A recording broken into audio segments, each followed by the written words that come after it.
ترقی ہے، تعلیم ہے، ان میں کوئی رکاوٹ نہیں، خواتین کام کریں کوئی رکاوٹ نہیں. کیا چیز نکالنی ہے؟ بے حیائی، بے حجابی، عریانی نکال دو. ستر و حجاب انفورس کرو. سیگریگیشن، عورتوں کے اسکول علیحدہ، مردوں کے علیحدہ، عورتوں کے کالج علیحدہ، مردوں کے علیحدہ، عورتوں کی یونیورسٹی علیحدہ، مردوں کی علیحدہ، عورتوں کے اسپتال علیحدہ، مردوں کے اسپتال علیحدہ. کسی درجے میں تو ہمارے ہاں ہے، اس کو آگے بڑھاؤ، یونیورسٹی بناؤ. اسی طریقے سے ہسپتال میں، مردوں کے ہسپتال میں عورتوں کو نرس رکھنا کیوں لازم ہے؟ کیا مرد نرسنگ نہیں کر سکتے؟ کیا فوج کی جو فارورڈ یونٹس ہوتے ہیں میڈیکل، کیا ان میں عورتیں جاتی ہیں نرسوں کی حیثیت سے؟ جہاں اصل ضرورت ہوتی ہے، کسی کا بازو اڑ گیا ہے، کسی کی ٹانگ اڑ گئی ہے، کسی کا پیٹ چاک ہو گیا ہے، آنتیں باہر ہے، بڑی ٹینڈر نرسنگ کی ضرورت ہے، وہاں تو عورت نہیں جاتی، وہاں تو میل نرسز ہے. تو مردانہ اسپتالوں میں مردوں کو نرس رکھو، زنانہ اسپتالوں میں عورتوں کو نرس رکھو. عورتیں مریض ہوں، عورتیں ڈاکٹر ہوں، عورتیں جو ہے نرسنگ کریں. وہاں کی انتظامیہ بھی عورتوں کو دیجیے. پھر یہ ہے کہ ساری پرائمری ایجوکیشن عورتوں کو دے دیجیے. چھوٹی عمر کے بچے ہیں، انہیں عورت کے اندر اللہ تعالیٰ نے جو شفقت مادری رکھی ہوئی ہے فطری طور پر، ضرورت ہے اس ٹینڈر ایج میں.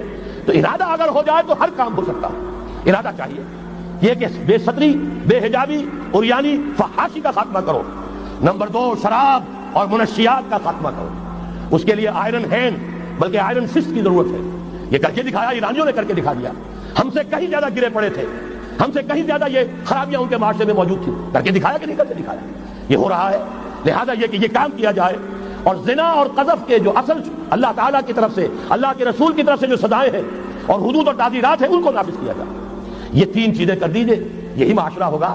کوئی یہ نہیں کہتا کہ صحراؤں میں جا کر آباد ہو، کوئی آپ سے یہ نہیں کہتا کہ جائیے دوبارہ اونٹوں پہ سفر شروع کیجئے. جو ترقی ہوئی ہے، اللہ تعالیٰ نے علم دیا ہے انسان کو، اللہ تعالیٰ نے ٹیکنالوجی عطا فرمائی انسان کو، اور رحمان کا دیا ہوا علم ہے. علم آدم الاسماء کلھا، یہ اسی علم اسماء کا ظہور ہے پوری دنیا کے اندر. اسے خیر کا، برکت کا ذریعہ بناؤ. میں نے 3 باتیں بتائی آپ کو. نمبر 1، اللہ کی حاکمیت، کتاب و سنت کی ٹوٹل بالادستی. نمبر 3، اور غیر مسلموں کو قانون سازی میں شریک نہیں کیا جاتا. وہ پروٹیکٹڈ مائنورٹی، ان کی جان مال عزت و آبرو کی حفاظت کا ذمہ ہے، مذہبی آزادی کا ذمہ ہے، لیکن وہ ہماری قانون سازی میں، اعلیٰ ترین سطح کی پالیسی سازی میں شریک نہیں ہو سکتے. نمبر 2، یہی سارا نظام، یہی سرمایہ کارانہ نظام، سرمایہ دارانہ نظام کو 3 چیزیں نکال دیں گے، وہ سرمایہ دارانہ نہیں رہے گا، سرمایہ کارانہ ہو جائے گا. یہ سرمایہ کارانہ نظام، سود نکال دو، جوا نکال دو، جاگیرداری ختم کر دو، یہی رحمت ہو جائے گی. اللہ کی ربوبیت عامہ، ربوبیت کاملہ کے آپ کو منظر نظر آئیں گے. جاگیرداری کا خاتمہ کر دیجئے. اسی طریقے سے بے حجابی، فحاشی، عریانی. نمبر 2، شراب اور منشیات. نمبر 3، جو اصل جو حدود ہیں شریعت کے، ان کو نافذ کیجئے تاکہ معاشرہ اسلامی معاشرہ بنے.